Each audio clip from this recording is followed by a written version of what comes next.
10 মাস আগে ভেস্তে যাওয়া পরিকল্পনা যেন হঠাৎই ফিরেছে জোয়ারের ঢেউ হয়ে। অপেক্ষার ধুলো ঝেড়ে আবার ব্যাগপত্র গুছিয়ে নেয়ার পালা। সমুদ্র ডাকছে, হাতছানি দিচ্ছে অবারিত নীল দিগন্ত। 10 মাস বন্ধ থাকার পর আবারও জাহাজ চলাচল শুরু হয়েছে সেন্ট মার্টিন দ্বীপে। প্রথম দিনেই সমুদ্রপথে প্রায় 1200 পর্যটক গেছেন। 1 ডিসেম্বর কক্সবাজার শহরের নুনিয়ারছড়া থেকে প্রবাল সমৃদ্ধ দ্বীপ সেন্ট মার্টিনের উদ্দেশ্যে রওনা দেয় 3টি জাহাজ। সকাল 7টার দিকে BIWTA জেটিঘাট থেকে জাহাজ 3টি রওনা দেয়। আগামী 31 জানুয়ারি পর্যন্ত টানা 2 মাস প্রতিদিন 2000 পর্যটক নারকেল জঞ্জিরায় ভ্রমণ এবং রাতে থাকার সুযোগ পাবেন। তাদের জন্য 7টি জাহাজ প্রস্তুত রাখা হয়েছে।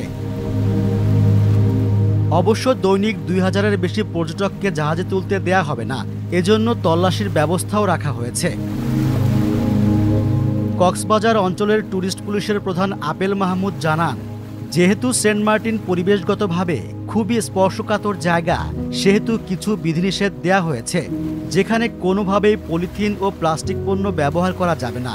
তদারকির জন্য উপজেলা নির্বাহী কর্মকর্তা ও পরিবেশ অধিদপ্তরের তত্ত্বাবধানে আলাদা 2টি দল কাজ করবে। জাহাজ কর্তৃপক্ষ জানিয়েছে, প্রতিদিন সকাল 7টার দিকে কক্সবাজার শহরের নুনিয়ারছড়া BIWTA জেটিঘাট থেকে পর্যটকবাহী জাহাজ ছাড়বে। 120 কিলোমিটার সাগরপথ পাড়ি দিয়ে জাহাজ বেলা 2টার দিকে সেন্ট মার্টিন দ্বীপে পৌঁছাবে। বিকাল 3টার দিকে সেই জাহাজ আবার কক্সবাজারে ফিরে আসবে।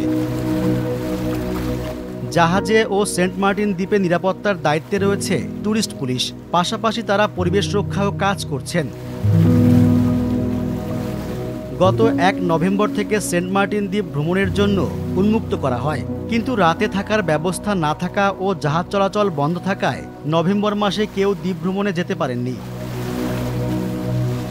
সরকারি প্রজ্ঞাপন অনুযায়ী ডিসেম্বর ও জানুয়ারি এই 2 মাস সেন্ট মার্টিন দ্বীপে রাতে থাকার সুযোগ রাখা হয়েছে।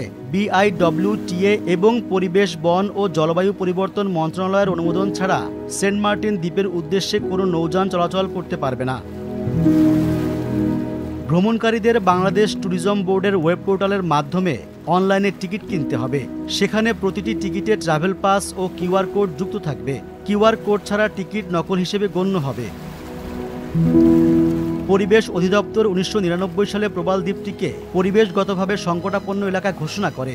সবশেষ 2023 সালের 4 জানুয়ারি বন্যপ্রাণী সংরক্ষণ ও নিরাপত্তা আইন অনুযায়ী সেন্ট মার্টিন দ্বীপ সংলগ্ন বঙ্গোপসাগরে 1743 বর্গ কিলোমিটার এলাকাকে সামুদ্রিক সংরক্ষিত এলাকা হিসেবে ঘোষণা করে পরিবেশ মন্ত্রণালয়।